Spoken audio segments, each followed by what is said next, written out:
Kantara chapter 1. Kantara എന്ന super hit ചിത്രത്തിന്റെ രണ്ടാം ഭാഗമായിട്ട് എത്തിയിട്ടുള്ള സിനിമയാണ് കാന്താര ചാപ്റ്റർ 1. ഋഷഭ് ഷെട്ടി നായകനും സംവിധായകനുമാകുന്ന ഈ ഒരു ചിത്രം നിർമ്മിച്ചിട്ടുള്ളത് ഹോംബാലെ ഫിലിംസ് ആണ്. കാന്താര ചാപ്റ്റർ 1 എന്ന ചിത്രത്തിന്റെ റിവ്യൂ ആണ് നമ്മൾ ഇന്ന് ഈ വീഡിയോ ഭാഗത്ത് നിങ്ങളുമായി പങ്കുവെക്കുന്നത്. ചാനൽ ഇതുവരെ സബ്സ്ക്രൈബ് ചെയ്യാതെയാണ് നിങ്ങൾ വീഡിയോ കാണുന്നതെങ്കിൽ ചാനൽ ഒന്ന് സബ്സ്ക്രൈബ് ചെയ്തതിനു ശേഷം വീഡിയോ തുടർന്ന് കാണുക. മിഡി ഫിലിംസിന്റെ ഒരു പുതിയ വീഡിയോയിലേക്ക് എല്ലാവർക്കും സ്വാഗതം. അപ്പോൾ നമുക്ക് വീഡിയോയിലേക്ക് കിടക്കാം. കാന്താര ചാപ്റ്റർ 1ന്റെ റിവ്യൂ നോക്കുന്നതിന് മുമ്പേ നമുക്ക് ആദ്യ പാർട്ടായിട്ടുള്ള കാന്താരയിലേക്കൊന്ന് കടന്നാലോ. കാന്താര എന്ന ചിത്രം ആദ്യം വലിയ ഹൈപ്പിലൊന്നും വന്ന ചിത്രമായിരുന്നില്ല. പിന്നീട് പാൻ ഇന്ത്യൻ ലെവലിൽ ശ്രദ്ധിക്കപ്പെടുകയും 14 കോടി ബഡ്ജറ്റിൽ വന്ന ഈ ഒരു ചിത്രം 400 കോടിക്ക് മുകളിൽ കളക്ഷൻ നേടി ഒരു സൂപ്പർ ഹിറ്റായി മാറുകയും ചെയ്തു. കാന്താരയുടെ ആദ്യ ഭാഗത്തിൽ പറയുന്നത് കാടിനോട് ചേർന്ന് ജീവിക്കുന്ന കുറേ മനുഷ്യരും അവരുടെ ആചാരങ്ങളും വിശ്വാസങ്ങളും അവർ നേരിടുന്ന കുറേ പ്രശ്നങ്ങളുമാണ് ആദ്യ ഭാഗത്തിൻ്റെ കഥ. ചിത്രത്തിന്റെ കഥയിലേക്ക് വരികയാണെങ്കിൽ കഥയുടെ തുടക്കത്തിൽ കാണിക്കുന്നത് ഒരു രാജാവിനെയാണ്. രാജാവിന് വലിയ രാജ്യവും ഭാര്യയും കുട്ടിയും സമ്പത്തും എല്ലാം ഉണ്ട്. എന്നാൽ രാജാവിന് മനസമാധാനം മാത്രമില്ല. അങ്ങനെ ലോകം മുഴുവൻ മനസമാധാനം തേടി അലഞ്ഞ രാജാവ് ഒടുവിൽ കാട്ടിലേക്ക് വരുന്നു. അങ്ങനെ കാട്ടിലൂടെ പോകുമ്പോൾ ഒരു കൽദൈവത്തിന്റെ മുന്നിലെത്തുമ്പോൾ രാജാവിന് എന്തെന്നില്ലാത്ത മനസമാധാനം ലഭിക്കുന്നു. അങ്ങനെ ആ കൽദൈവത്തിന്റെ മുന്നിൽ അദ്ദേഹത്തിന്റെ ആയുധം സമർപ്പിക്കുന്നു.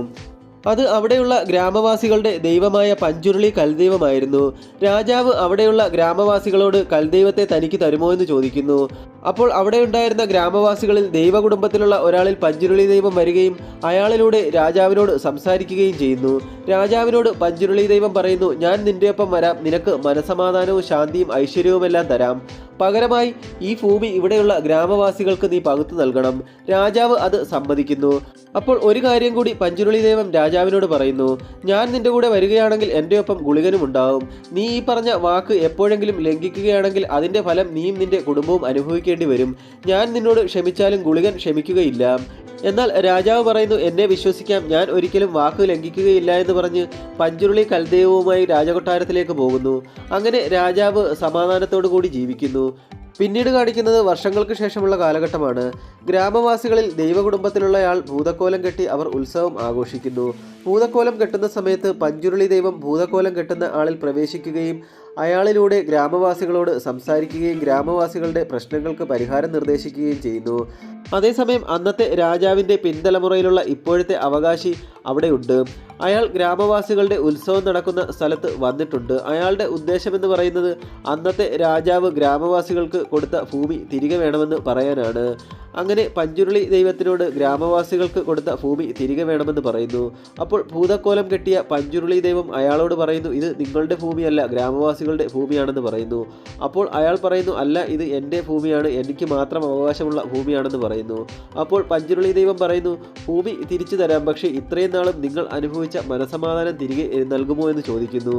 എന്നാൽ അതിനുശേഷം ഭൂതക്കോലം കെട്ടിയ പഞ്ചുരുളി ദൈവം പറയുന്നു, ഞാൻ ഈ പറഞ്ഞത് ദൈവം പറഞ്ഞതാണെങ്കിൽ നിങ്ങൾ എന്നെ ഇനി കാണുകയില്ല, അതല്ല ഭൂതക്കോലമാണ് പറയുന്നതെങ്കിൽ നിങ്ങൾ എന്നെ ഇനിയും കാണും എന്ന് പറഞ്ഞുകൊണ്ട് കാട്ടിലേക്ക് ഒരു തീപ്പന്തവുമായി ഓടുന്നു.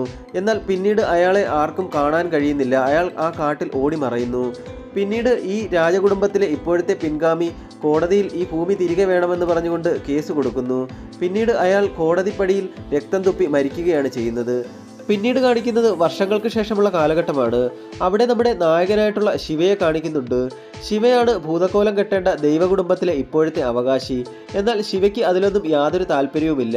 ശിവയ്ക്ക് പകരം ശിവയുടെ കൊച്ചച്ഛൻ്റെ മകനായിട്ടുള്ള ഗുരുവയാണ് ഇപ്പോൾ ദൈവക്കോലം കെട്ടുന്നത്. പിന്നീട് കാണിക്കുന്നത് അന്നത്തെ രാജാവിൻ്റെ ഇപ്പോഴത്തെ അവകാശിയായിട്ടുള്ള അന്ന് കോടതിപ്പടിയിൽ രക്തം തുപ്പി മരിച്ച ആളിൻ്റെ മകനെയാണ്.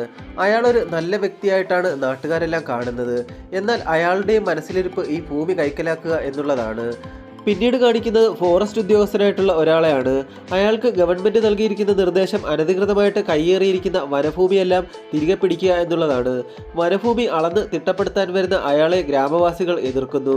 ശിവയാണ് ഗ്രാമവാസികൾക്ക് നേതൃത്വം നൽകുന്നത്.